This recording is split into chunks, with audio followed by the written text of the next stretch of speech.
So you're probably watching this video because you're thinking of selling your property and you're about to start interviewing real estate agents. So how do you go about interviewing a real estate agent? Now, I actually don't think enough people ask this question because a lot of people just end up using maybe someone they know, like a friend of a friend, a family member, and they kind of don't look at it as an interview process, which it should be. It honestly should be, even if you plan on using that friend, family member, whoever it may be that's close to you. You still need to ask these questions and you need to have answers. Now, I really do think that a lot of agents, unfortunately, still put their property up online on MLS or whatever it may be and kind of wait for buyers to come through the door. Honestly, I know that a lot of agents won't say that to you, but that's what 99% of agents do. Now, very few agents that actually come up with specific marketing plans or kind of like strategies to get creative in getting your home in front of people that wouldn't be seeing your home on these platforms like Zillow or seeing it through the MLS. They're kind of coming up with a little bit more strategic ways to get your property in front of other people. So my favorite question is to ask people about the marketing and bring up the fact that what are you doing besides the MLS? What are you doing besides just putting it on the directory like real estate websites online? Because depending on their answer to that question, that's going to put in your mind how hardworking of an agent they are. There are a lot of agents that have been successful for years and years and years. Because they have such a strong track record, they can basically just get away with being like, yeah, I just put it online and basically everything takes care of itself. And it comes down to like my negotiation skills and what an expert I am in the neighborhood or something like that. Look, I don't like when real estate agents use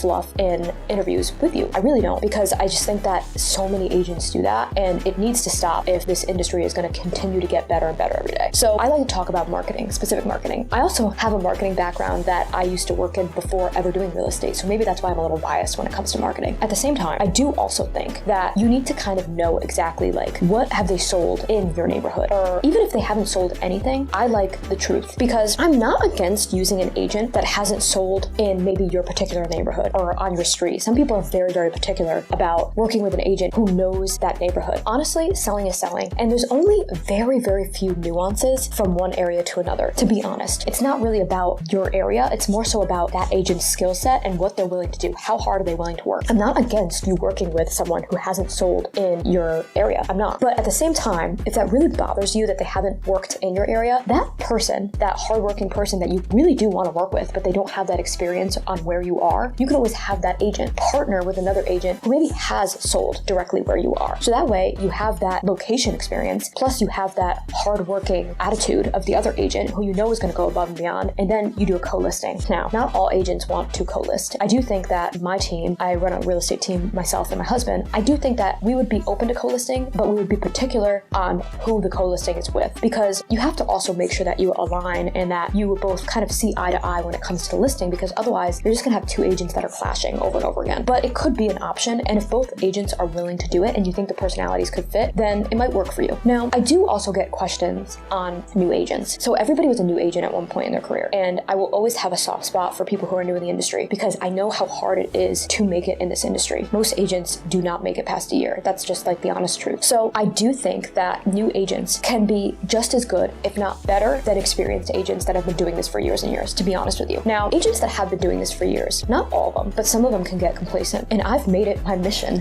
while working in this career to never be one of those agents who gets complacent, because it's not fair to a seller to just assume that because we've been working in real estate for years and years and years that we just get the business automatically. I'm sorry, but like that is not how this industry should work. So newer agents, obviously they don't come with that expectation because they're just so hungry for the business and they just want to get deals done, put themselves out there and help people, that they don't come with that ego, I would say. So I do think that if you do want to work with a newer agent, you know that they're not that experienced, but at the same time, you love how hardworking they are and how driven they are and how passionate they are about your property. You can work with them. And if it really does bother you that they're new, have them work with another person. It could be somebody in their office that has done tons of transactions, that has been doing this for years, or it could be somebody that you suggest as well. I do believe that there is a lot of value in new agents working on your listing because they are so willing to go above and beyond because they want to build a track record for themselves. They want to put themselves out there and get more deals done. So I do think that sometimes having that new agent is almost better than just putting an agent who just expects to get the business because they've been working in this field for a while. We partner, myself and Tom and our team, we partner with new agents all the time and put new agents on our deals because you have the experience of us, plus you have the hardworking attitude of the newer agent who just wants to get the deal done. So you really have the best of both worlds. And I honestly, truly believe that that is a great team to have on board for you. So it's honestly how we run our team with that mindset because we truly think that having that kind of like open-eyed mentality of the new agent, there's something so special about that. And I do think that that attitude brings something really great to the table. I'm probably one of the only, I guess, veteran agent at this point, because I've been doing this for years and years and years now, that would tell you that I do think there is value in using a new agent. I do think that it's not only just valuable for them, because a lot of people just assume that you're just helping them out. You're not. Like, they are bringing something to the table. So I want you to consider all these things when interviewing an agent, because you need to go with your gut feeling, but at the same time, you need to ask the right questions to get a gut feeling out of you. Because just going with someone that a friend of a friend used, or someone that you know just because you know them, is not always the right answer. I still want you to ask these tough questions, because if they are the right agent for you, even if they know you personally or know someone that knows you, they will be able to answer all these questions for you. So I hope that helped you. Now, you still might have a ton of questions after watching this video, and if you do, please leave them in the comments, because we're always looking in the comments for like new video ideas. So please share them there.